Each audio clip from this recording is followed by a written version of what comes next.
Nasa bahagi na ng Quezon ang low pressure area na binabantayan ng Pag-asa. Dahil sa LPA, makakaranas ng pag-ulan ng Metro Manila at iba pang bahagi ng Luzon ngayong gabi. Kumuha po tayo ng update mula kay Pag-asa Weather Specialist John Manalo.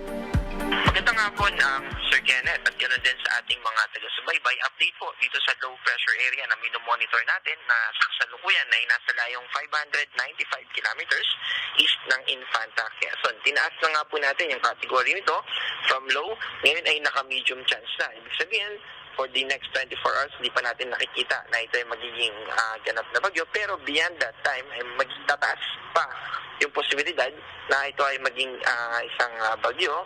At pag nagkaganon ay mag-release naman tayo ng ating tropical cyclone bulletin.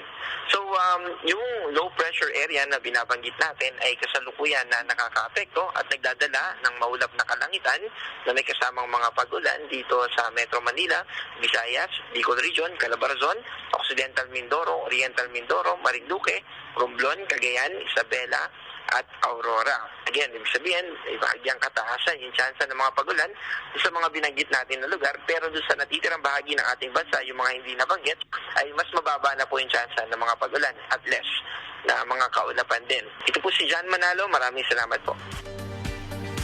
Maraming salamat Pag-asa Weather Specialist John Manalo.